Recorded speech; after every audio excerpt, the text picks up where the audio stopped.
Welcome to the Ontario Mortgage and Real Estate Insights podcast, your go-to source for the latest developments, trends, and regulatory changes in the industry. I'm your host, Steve Hamoen, here to provide you with insights sourced from reputable news outlets to help you stay informed and make well-informed decisions. This podcast is brought to you by Real Approved Inc., a trusted mortgage brokerage dedicated to helping Canadians achieve their home ownership dreams.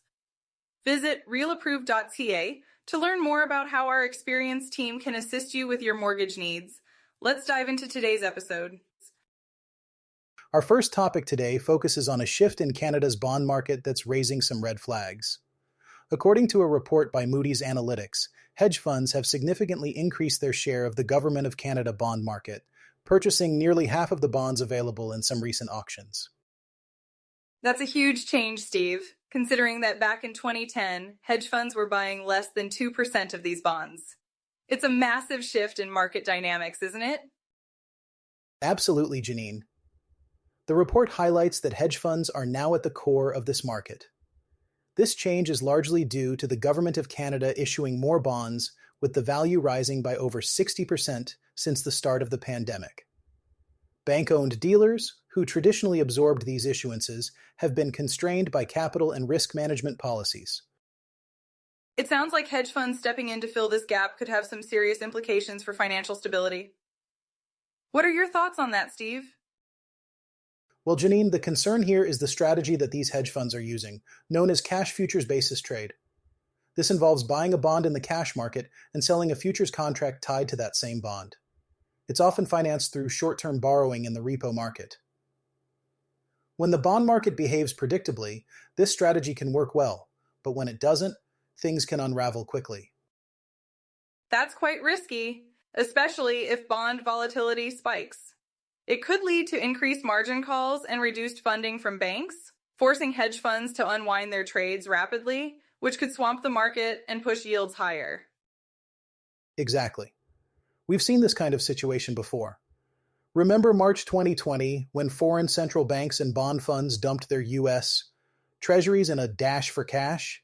The Federal Reserve had to step in and buy over $1 trillion in treasuries in just 1 month to stabilize the market. It's a reminder of how interconnected and fragile these financial systems can be. It seems that the Bank of Canada is keeping a close eye on this strategy due to its potential risk to financial stability. That's right, Janine. The Bank of Canada identified this as a potential risk in a 2024 report and is monitoring the size of the trade and the types of investors involved. It's crucial to maintain an efficient government bond market while also safeguarding against market stress. Janine, let's talk about the upcoming mortgage renewal wave in Canada. The Bank of Canada has released some data outlining what borrowers might expect as a major wave of renewals approaches in 2025 and 2026. It seems like a significant portion of Canadian mortgages, around 60%, are set to renew during this period. What are your thoughts on this? It's definitely a critical moment for many homeowners, Steve. With such a large percentage of mortgages renewing, there are going to be a lot of people anxious about their monthly payments. The Bank of Canada estimates that the average monthly payments could increase by 10% for those renewing in 2025 and 6% for 2026 renewals, compared to the end of 2024. That's right, Janine.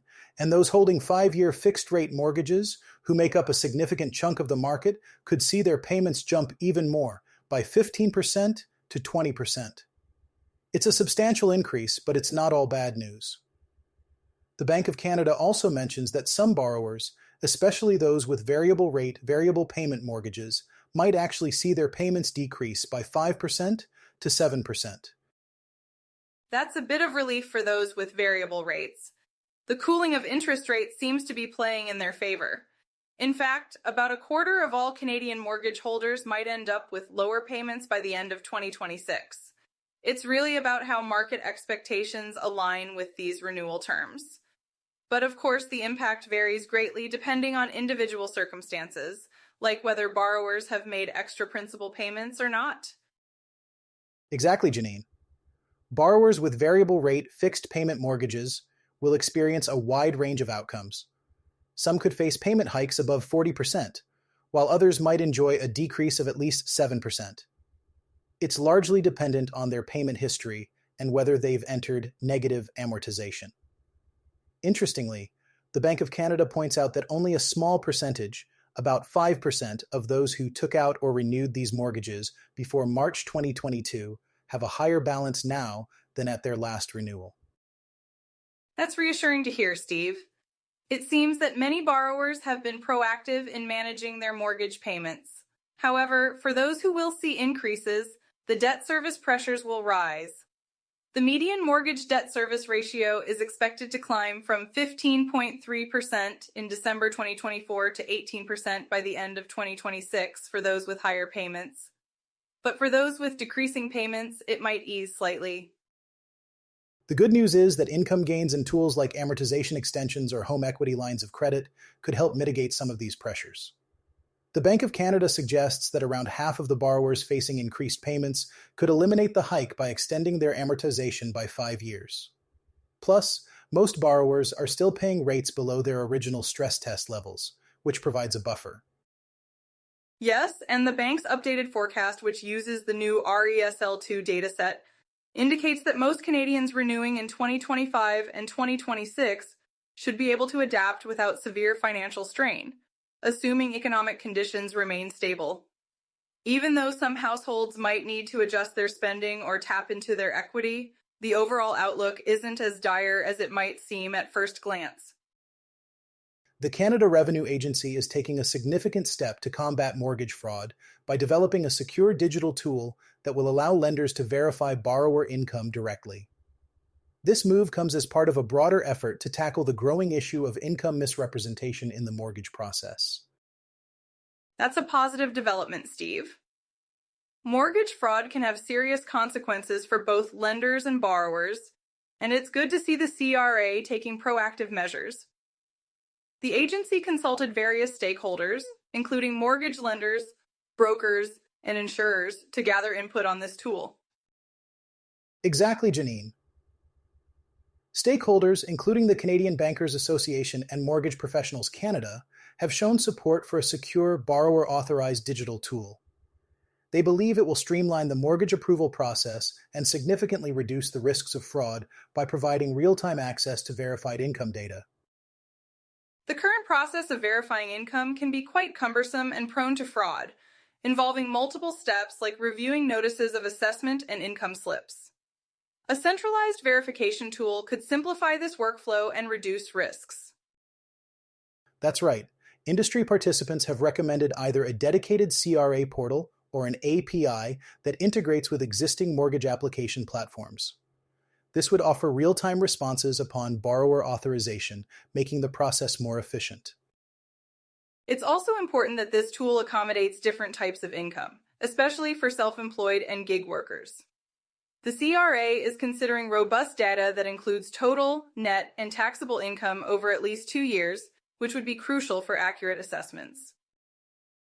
While 41% of survey respondents were okay with a simple confirmation of validity from the CRA, others argued for more detailed data to make informed lending decisions. They believe more detailed information is necessary to identify potential fraud accurately. Security is another key aspect.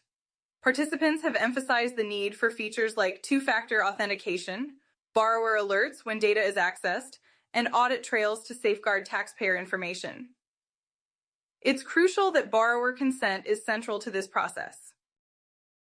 The CRA is also considering how to accommodate users who lack digital access, such as seniors or rural residents. They are looking into both integrated and standalone solutions to ensure everyone can benefit from this tool. It seems like a comprehensive approach, Steve. The CRA aims to start rolling out this system as early as 2025, which could be a game changer for the industry. It's reassuring to see such efforts to enhance transparency and trust in the mortgage market. Our final topic today is about rental prices in Ontario, which are starting to show a downward trend in several urban areas. According to a recent report by the Canada Mortgage and Housing Corporation, the average asking rents for many 1- and 2-bedroom apartments have decreased year over year in 4 out of 7 markets surveyed. That's interesting, Steve. It's quite a change from the usual upward trend in rental prices we've seen over the years. It seems like this could be a bit of relief for renters who have been struggling with high costs, especially in major urban centers like Toronto. Absolutely, Janine. The report highlights that Toronto has experienced an average drop of about 10% in rental prices. This is largely attributed to an oversupply in the condo market, which has increased the inventory available for tenants and thus driven prices down. It's good news for renters, but I'm sure landlords are feeling the pinch. With more inventory available, tenants have more negotiating power and can potentially secure better deals. It's a shift in the balance that's worth noting. It is indeed a significant shift. The Ontario government's recent decision to cap rental rate increases at 2.1% for the upcoming year, which is the lowest in 4 years, also plays a role in this. This cap is meant to protect tenants amid economic uncertainties and inflationary pressures. Yes, the cap on rental increases is another piece of good news for renters. It gives them some breathing room and potentially allows them to save a bit more each month. For those considering home ownership, it might make renting a more attractive option for the time being. However, it's important to note that not all areas are experiencing a decline. For instance, Niagara Falls has seen a 6% increase in rental prices, and St. Catharines has also seen a slight rise. It all comes down to the supply and demand dynamics in each region. True, Steve. It's crucial for renters to do their homework and understand the local market conditions. There are opportunities to negotiate better terms with landlords, especially in areas where there is an oversupply. And for those considering investing in rental properties, it's a good idea to consult with experts. As Victor Tran from rates.ca pointed out, lenders are quite risk-averse, and it's vital to ensure that you can manage the property financially, even if it's vacant for a period of time. Definitely, Steve. Prospective tenants should also be aware of their rights and responsibilities. Understanding the Residential Tenancies Act can empower them in negotiations and ensure they're not taken advantage of. It's a dynamic landscape, Janine, and it's important for all parties involved to stay informed and adaptable. This concludes our discussion for today. Thanks for tuning in to another episode of the Ontario Mortgage and Real Estate Insights podcast. We hope you found today's insights valuable as you navigate the world of mortgages and real estate. Before you go, a quick reminder, Real Approved is here to make your mortgage journey smoother. Whether you're buying your first home or refinancing, their experienced team is ready to guide you with personalized support every step of the way. Visit realapproved.ca to get started and take the next step toward achieving your homeownership goals. Catch you next time, and stay informed with the latest industry insights.